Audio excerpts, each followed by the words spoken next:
Saludos, estimadas personas estudiantes. El día de hoy nos encontramos en un video de estudios sociales, naturalización, tercera parte, específicamente en preguntas de la unidad 2, Historia de Costa Rica. Vamos a leer, vamos a explicar cada una de estas preguntas. Dice, lea el siguiente texto. Dice la pregunta 23. El desarrollo de la navegación, la necesidad de encontrar otra ruta comercial hacia la India y el interés por lograr una expansión territorial y religiosa con fines comerciales y económicos fueron algunos de los antecedentes que llevaron a España a adentrarse en las masas oceánicas a través de rutas inexploradas con la promesa de obtener grandiosas ganancias. De acuerdo con el texto anterior, las principales causas de la llegada de los españoles a América, Costa Rica, se relacionan con aspectos económicos, políticos y demográficos. Vean que en este caso está como muy clara la respuesta, incluso nos puede generar un poquito de confusión porque viene explícitamente la palabra fines comerciales y económicos, que es la respuesta correcta. Vean que hubo un desarrollo importante de la navegación con aporte de portugueses y de españoles, con diferentes instrumentos que también se hicieron en China y que se pusieron en práctica, en ejecución, como la brújula, entre otros, que sirvieron, que fueron claves, así como las carabelas, que fueron claves en el desarrollo de la navegación, mayor impulso, pero también, sobre todo, la necesidad de encontrar otra ruta comercial hacia la India, porque con la caída del Imperio Romano de Oriente a manos de los turcos otomanos, se perdió esa ruta. Fue más difícil seguir navegando por esa ruta, además de fines religiosos, una mayor expansión territorial, etcétera. Entonces, habla claramente de los fines que en este caso son de aspectos económicos, no demográficos, porque no habla necesariamente de que había un exceso de población o de que había mucha población en Europa, España, en otros lugares. Específicamente no, por tanto no podría ser demográfico y político, no tampoco porque vean que no habla de conquistar la península ibérica, que podríamos eventualmente manejar como, o de ir e imponer a los turcos otomanos, recuperar lo que fue el antiguo imperio de Oriente. No, no habla de esos fines necesariamente. Por tanto, sí habla de aspectos que se relacionan en lo económico. Entonces hay que hacer una lectura muy cuidadosa del texto y los aspectos que se refiere son aspectos económicos y que fueron causas de la llegada, algunas de las causas de la llegada de los españoles a América y a Costa Rica. Muy bien, seleccionamos la opción A y el sistema está programado con las respuestas correctas. Nos lo va a indicar. Muy bien, correcto. Vamos a la pregunta 24. Dice de los siguientes aspectos.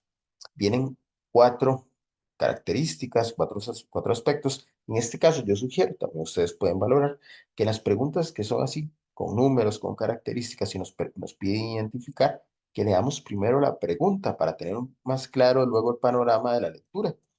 Entonces, también ustedes pueden valorar si es pertinente esto para su aplicación cuando estén yendo, respondiendo su prueba. ¿Cuáles números identifican dos características de la segunda fase de la conquista de Costa Rica? Entonces, dos características de la segunda fase de la conquista de Costa Rica.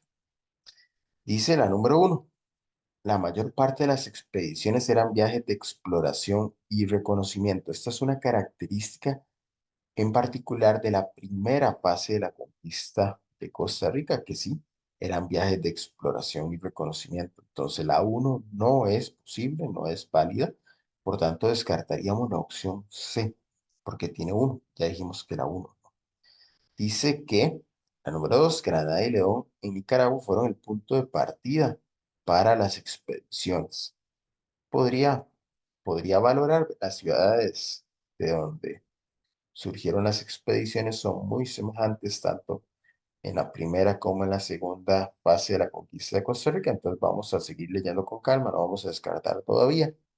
Dice la número 3, se fundaron poblaciones de carácter permanente como Cartago y Esparza. Sí, en este caso, la 3 es correcta porque una característica que tuvo la segunda fase, a diferencia de la primera, que dijimos que la primera fase era de exploración y reconocimiento, en la segunda fase sí, ya hubo fundación de poblaciones con carácter permanente para que se quedaran ahí, siguieran, para que llegaran nuevas expediciones a esos lugares. En este caso Cartago y Esparza, es correcto, recorrieron el litoral, dice la 4, no penetraron en el territorio, no. La segunda fase sí hubo penetración en el territorio, a diferencia de la primera. La, la número 4 es una característica de la primera fase. Entonces también descartamos la 4. Entonces ya habíamos descartado la opción C porque tenía 1 y ahora descartamos la B porque tiene 4. Habíamos dicho que la 3 es correcta, por tanto, la respuesta correcta es la 2 y la 3 en la opción A. Esas son dos características de la segunda fase de la conquista de Costa Rica. Hay que ubicarnos temporalmente también. Espa- Estamos hablando de un periodo de tiempo que va de 1560 a 1561, específicamente. Esta segunda fase de la conquista de Costa Rica, un periodo de tiempo en específico que es importante identificar hasta 1575, básicamente. La opción A, la respuesta correcta, seleccionamos y enviamos. Muy bien, vamos ahora a continuar. Vamos a la pregunta 25. Dice, lea la siguiente información. Fue nombrado gobernador en 1568. Organizó las encomiendas en Costa Rica, atravesó la cordillera de Talamanca, del Mar Caribe al Pacífico, llegó hasta el Valle de Coto. En 1572 trasladó Cartago a Materredonda en San José, y con este gobernador terminó la época de la conquista e inició la colonia en el país. La información anterior identifica algunas obras del conquistador español Juan Vázquez de Coronado, Perafán de Rivera, Alonso Anguciana de Gamboa. En este caso, hay algunas particularidades. Primero, lo de la fecha, 1568. Eso es clave, que en ese año en particular fue nombrado gobernador. Otro aspecto a destacar para identificar quién es ese conquistador es que organiza las encomiendas en Costa Rica. Hasta antes no se había logrado crear las encomiendas, la organiza, y además de que hace el traslado de Cartago a Materredonda. Esos son aspectos claves para identificar que estamos haciendo referencia a Perafán de Rivera, no a Juan Vázquez de Coronado, y tampoco a Alonso Anguciana de Gamboa. ¿Por qué? Porque corresponden a otros momentos históricos, otras características, otras particularidades que no son las que se mencionan en el texto. Esos son aspectos importantes. Recordar, en este caso, si ustedes se están preparando para el examen de estudios sociales de naturalización, en el canal hay disponible varias opciones para hacerlo de una muy buena manera al examen, esa preparación. Incluyen, por ejemplo, desde un resumen en PDF, así como un curso en dos modalidades que ustedes pueden adquirir. Si se encuentran interesados e interesadas, me pueden escribir acá abajo en la descripción del teléfono, en la descripción del video queda el teléfono al que me pueden escribir si gustan adquirir alguna de las opciones disponibles. Muy bien, vamos a continuar, vamos a enviar, vamos a continuar.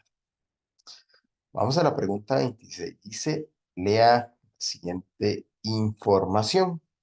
Fue el sistema de extracción de trabajo excedente que consiste fundamentalmente en, con particular, en este caso español, obtenía el privilegio de percibir los tributos indígenas por delegación de la corona y asumía a la vez una serie de obligaciones para con estos.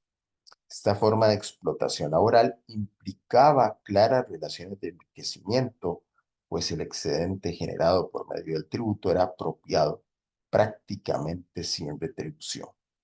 ¿A cuál forma de trabajo colonial en Costa Rica hace referencia a la información anterior? El repartimiento, el peonaje o la encomienda. En este caso, en particular, por lo que se menciona, de que es un sistema de extracción de trabajo excedente que consiste en que un particular, en este caso un español, obtenía el privilegio de percibir los tributos, los impuestos indígenas que por delegación de la corona y asumía una serie de obligaciones. Por ejemplo, las obligaciones eran eh, enseñarles el castellano, instruirlos en la fe católica. Esas básicamente eran las principales obligaciones para este particular, para este español. Y estamos hablando de esa explotación laboral que se vivió en la época colonial en Costa Rica y en varias regiones del continente americano. Y estamos hablando de la encomienda, no del repartimiento, que tiene otras particularidades, y el peonaje, que también es otra cosa. El, en este caso, el repartimiento implicaba un grupo de indígenas según la zona en particular, se trasladaban todo ese grupo de indígenas a ese pueblo de indios, por ejemplo, que se creaba en una zona en particular dentro de un valle, una llanura, alrededor de un río, de una capilla, una iglesia, etcétera. Y no corresponde a lo que se describe en el texto, si la encomienda, que sería la respuesta correcta. Seleccionamos y enviamos. Muy bien, continuamos. Vamos a la pregunta 27. Dice, lea la siguiente información. Impuesto colonial, dice almojarifazgo. Y viene un espacio. Es decir, ¿cuál es la definición correcta de almojarifazgo? ¿Cuál opción completa correctamente la información anterior? Se debía entregar la quinta parte de todo lo obtenido en la explotación de minas, los botines conseguidos en las expediciones. Bueno, hasta acá, hasta esta primera parte de la quinta parte, todo lo obtenido en la explotación de minas, estamos haciendo referencia a un impuesto colonial, sí, al quinto real, pero no al mojarifazgo. Entonces debemos descartar la opción A.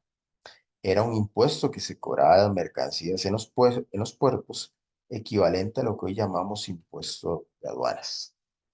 Y la opción C consistía en una carga tributaria sobre las ventas que rondaban entre el 2 y el 4% sobre el valor de las mercancías. Esta opción, la opción C, estamos haciendo referencia a la alcabala, a otro tipo de impuesto colonial, la época colonial, que recibió el nombre de alcabala. Recordar que almojarifazgo no se llamó así ese impuesto durante toda la época colonial, también tuvo otro nombre, ya lo vamos a ver en la explicación. En este caso, la opción B, la respuesta correcta, era un impuesto que se cobraba de las mercancías en los puertos, el almojarifazgo, y equivale a lo que llamamos impuestos de aduana. Vamos a ver la explicación. En la explicación hay que recordar que este impuesto primero se llamó avería y consistía en una especie de derecho de aduana que grababa las mercancías enviadas de España a las colonias o viceversa, es decir, de las colonias a España. Posteriormente fue establecido el almojarifazgo que cumplía la misma función. Entonces vean también que tuvo otro nombre inicial. Muy bien, vamos a continuar. Vamos a la pregunta 28. Dice, lea la siguiente información: grupos sociales o castas coloniales en Costa Rica, mestizos, resultaron de la unión de blancos e indígenas. Mulatos, fueron producto de la mezcla entre blancos y negros. Y nos preguntan ahora por ambos. ¿Cuál opción completa correctamente la información anterior? ¿Eran los migrantes de Asia, África y Oceanía radicados en Hispanoamérica? No corresponde. La opción B, provienen de la unión entre negros y habitantes autóctonos de América. Sería la respuesta correcta, pero no podemos seleccionarla, enviarla antes de leer con detalle y atención la opción que nos falta, la opción C. Eran los hijos de los europeos nacidos en América. En este caso, eran los criollos. Esta sería una descripción, una característica de los criollos que no corresponde. No corresponde. Por tanto, estamos hablando que los ambos, entonces, negros con habitantes originarios, autóctonos, pueblos indígenas del continente americano. Muy bien, sería la opción B. Respuesta correcta, seleccionamos y enviamos. Y continuamos. Vamos a la pregunta 29. Dice, ¿cuál número identifica la causa interna de la independencia de Centroamérica y Costa Rica? Recuerden que cuando vienen algunas características, sugiero que podemos ir a leer la pregunta. Entonces dice una causa interna de la independencia de Centroamérica y Costa Rica. Es una única. De las tres, es una única. La influencia de la ciudad de la ilustración, siglo de las luces. Esta primera característica, causa, es externa. ¿Por qué? Porque se produce específicamente en Europa y tiene un impacto, por supuesto, la ciudad de la ilustración, del llamado, denominado siglo de las luces, tiene un impacto muy importante en el proceso de independencia en Centroamérica y Costa Rica, pero es una causa externa, no interna. Cuando hablamos de causa interna, estamos haciendo referencia a causas propias del continente americano y específicamente también de la región de Centroamérica y de Costa Rica. La número dos, los sentimientos de descontento por parte de los criollos que tenían poder económico, pero no político. Sí, esta es una causa muy clara a nivel interno, porque los criollos, que recordar que lo mencionamos anteriormente, los criollos son los hijos de españoles, pero que a diferencia de los peninsulares, que sí nacieron en España, los criollos nacieron en América. Entonces, esa particularidad de haber nacido en América les relegaba a puestos políticos eh, de segunda mano, puestos políticos no tan importantes eh, como el virrey, que sí era un puesto importante, como el capitán general, etcétera. Y los criollos sí podían participar en la parte política, tenían un gran poder económico, pero estaban relegados en el tipo de puesto político que se ocupaba. Entonces, la 2 es la respuesta correcta, pero no podemos elegirla y sin antes leer y explicar la 3. Dice el descontento de la corona española por el monopolio impuesto por los comerciantes de las colonias americanas. Bueno, no, más que el descontento de la corona española tenía una enorme eh, alegría por haber colocado, haber impuesto monopolio que truncaba los intereses locales de los criollos y de otros grupos, pero sobre todo los criollos, dentro de las colonias, porque existió un monopolio, solamente se podía comerciar con España, solamente se podía llevar productos a ciertos puertos, podían salir desde ciertos puertos en el continente americano. Entonces, había una serie de monopolios, de impuestos que se pagaban, que molestaban muchísimo a los criollos y a otros grupos en el continente americano y no había descontento de la corona española, más bien había un descontento, está mal planteada la 3, había un descontento, pero de los grupos locales, de los criollos y otros grupos, en contra de la corona española y en contra de estos impuestos y de este monopolio que existía. Entonces la 3 no es. La 2 ya dijimos que sí, la seleccionamos y enviamos. Muy bien, continuamos. Vamos a la pregunta número 30. Dice el Pacto de Concordia. Es importante porque, entre otros aspectos, estipuló que la provincia de Costa Rica era un estado libre y consignó las garantías sociales, eliminó la religión católica, definió a los costarricenses como ciudadanos libres. Entonces, la opción A no es correcta porque las garantías sociales sí están estipuladas en la Constitución de Costa Rica, pero no en este no en el Pacto de Concordia o el Pacto Social Fundamental Interino de Costa Rica, con el nombre que también se conoció el Pacto de Concordia, que se conoce como la primera Constitución de Costa Rica en 1821. En ese momento histórico no se habla de garantías sociales, sí para 1940, en esa década del 40, 43, que se comienzan a consignar las garantías sociales. Entonces vean que no corresponde a ese momento histórico. La opción A, por tanto, la descartamos. La opción B también, porque el Pacto de Concordia no elimina la religión católica. Totalmente lo contrario sucede. Y la opción C es la correcta, porque sí, Pacto de Concordia define a los ciudadanos costarricenses como ciudadanos libres. Esa es una particularidad que presenta, entonces sería la opción C, la respuesta correcta. Muy bien, vamos a continuar, vamos a la pregunta 31. Dice que viene una serie de características, dice a cuál jefe de Estado de Costa Rica corresponden las obras anteriores. Vamos a leer. Dice que fundó la Casa Pública de Enseñanza de Santo Tomás.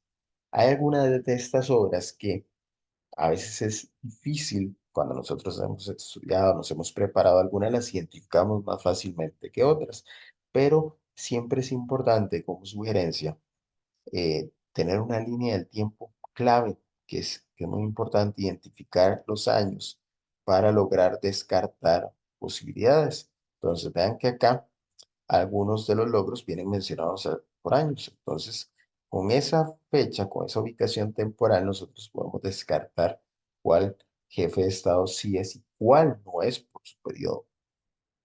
Dice que fundó la Casa de la Moneda en 1820. Promovió la fundación del primer periódico del país en 1833, que se llamó El Noticioso Universal. Fundó el Hospital San Juan de Dios. Trajo la primera imprenta a Costa Rica en 1830. Estableció el primer escudo de Costa Rica.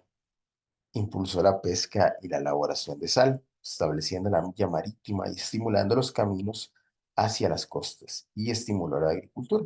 Entonces vean que eh, algunas de las obras son muy generales, otras vienen con fechas y esto en particular, las fechas que se mencionan, son un elemento muy importante que nos permite identificar que no se refiere a José María Castro Madrid, que no se refiere a Braulio Carrillo Colina, por el periodo temporal, por las obras también que se mencionan, y sí se menciona obras del primer jefe de Estado que tuvo Costa Rica, Juan Mora Fernández. Entonces, las obras que se mencionan anteriormente forman parte de obras del legado de Juan Mora Fernández, el primer jefe de Estado de Costa Rica.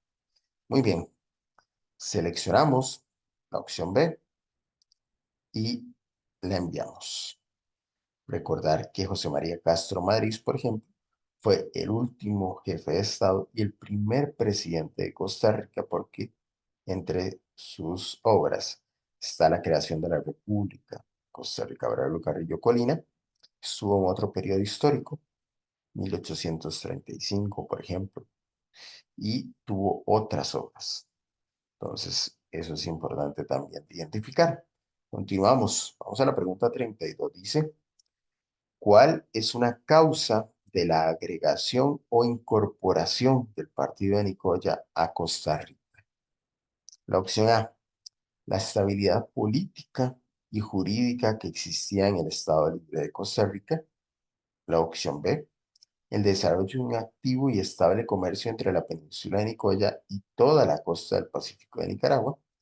La opción C, el apoyo diplomático impulsado por Costa Rica ante la Federación Centroamericana para el desalojo militar inglés de Nicaragua y Honduras. Bueno, esto no corresponde porque en este caso eh, no, no había una ocupación militar inglés de la mayor parte de Nicaragua y de Honduras. Sí hubo cierto momento histórico, llegada de ingleses a ciertas partes de Nicaragua y Honduras, pero esto no corresponde y no fue una de las causas, además de la agregación e incorporación del partido de Nicoya, Costa Rica.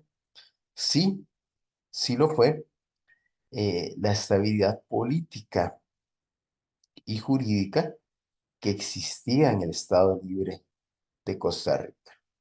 También una relación importante en la parte comercial entre el partido de Nicoya y Costa Rica. Pero acá en la opción B no se menciona eso, sino más bien la relación o el comercio que existía entre la península del partido, en este caso la península y la costa del Pacífico de Nicaragua, pero no es la causa. La causa es la opción A, la estabilidad política y jurídica que existía en el Estado Libre de Costa Rica. Seleccionamos la opción A y enviamos. Muy bien, vamos a la pregunta 33. Dice, luego, el siguiente texto, luego de la independencia de 1821, los gobiernos municipales fueron los primeros en incentivar este cultivo, con políticas de entrega de plantas y concesión de tierras a quienes se interesaron en esta empresa. La municipalidad josefina, pionera en ese esfuerzo, fue emulada por los cuerpos administrativos de otros asentamientos, Cartago y Tres Ríos. Los jefes de Estado Juan Mora Fernández y Braulio Carrillo Colina apoyaron la actividad y vieron que el producto generaría un movimiento económico para beneficiar la economía, lo que permitió el desarrollo económico y social de Costa Rica. El texto anterior se relaciona con el desarrollo del cultivo del café en Costa Rica y su importancia, ya que incorporó al país a la dinámica del comercio internacional. La opción B modificó la estructura social del país al eliminar la pobreza. Y la opción C sumó a la nación a la lista de países más ricos del mundo. Bueno, en este caso, vamos a contextualizar. Para el momento de la independencia, Costa Rica era una de las provincias más pobres y atrasadas desde el punto de vista económico. Básicamente no tenía un producto que la vinculara con el mercado internacional. Sí hubo intentos, sí hubo desarrollo de productos, como los historiadores lo dejan en claro, con algunos intentos de la minería, el palo de Brasil, entre otros, la ganadería, pero no hubo un producto que lograra vincular con éxito, que se mantuviera por larga data, por un buen periodo de tiempo, eh, y que diera un incentivo importante. En este caso, el café sí lo hizo y la opción que permite y que vincula esa, esa relación del desarrollo del cultivo del café en Costa Rica y su importancia va con eso, con la incorporación del país a la dinámica del comercio internacional. No la opción B, porque no tiene nada que ver el desarrollo del cultivo del café con la eliminación de la pobreza, cosa que no ha pasado, y sumó a la nación a la lista de países más ricos del mundo tampoco, porque era un único cultivo y más bien más adelante, conforme fue avanzando el siglo XIX, el siglo XX, eh, entre otros aspectos, con el desarrollo de conflictos que más adelante vamos a ver también y vamos a explicar, vamos a tener la oportunidad de hacerlo, vamos a ver que este cultivo también genera una dependencia. No, por tanto, descartamos la opción C, es la opción A, la correcta. Muy bien. Continuamos, enviamos y continuamos. Vamos a leer la pregunta 34 y última de esta tercera parte en explicación. Dice, lea el siguiente texto. Corresponde al periodo en que el ejército expedicionario costarricense no participó en el conflicto militar, especialmente por la crisis sanitaria y demográfica de la peste del cólera. Sin embargo, las confrontaciones bélicas prosiguieron en territorio nicaragüense, lo que motivó la intervención de los ejércitos de Guatemala, Honduras y El Salvador, por lo que se le considera una guerra centroamericana. ¿A cuál etapa de la campaña nacional de 1856-1857 corresponde el texto anterior? Entonces, recordar que para la campaña nacional de 1856-57 hubo tres etapas. Una primera, que va desde las proclamas del presidente Juan Rafael Mora Porras hasta mayo, básicamente, finales de abril, mayo, 18 de mayo de 1856 y que hay tres batallas importantes para el escenario costarricense: batalla de Santa Rosa, batalla de Río Sardinal y batalla de Rivas, así como la entrada de la peste del cólera al país. Entonces, Primera fase recibe ese nombre, primera etapa, primera fase de la campaña nacional. Luego viene este periodo que tiene estas particularidades y estas características que parte del ejército expedicionario, buena parte del ejército expedicionario costarricense tiene que regresar por la peste del cólera y que tiene un impacto enorme en la economía del país y en la parte demográfica, porque la peste del cólera alcanza a un 8 o 10% de la población costarricense que muere a causa de esta pandemia. Entonces, ese periodo histórico se conoce como intermedio, fase intermedia o periodo intermedio, que sería la respuesta correcta. Y posteriormente, a partir de noviembre, diciembre hasta mayo de 1857, sería la segunda etapa de la campaña nacional, que también recibe el nombre de Vía del Tránsito, porque ese fue el objetivo, esa fue la prioridad en esa segunda etapa. Muy bien, periodo intermedio sería lo que se describe en el texto. Nosotros seleccionamos y enviamos. Y de esta manera estamos llegando al final de esta tercera etapa de la explicación de examen en video. Igual invitarlos e invitarlas a suscribirse al canal, seguirnos en redes sociales y nos vemos en un próximo video. Saludos.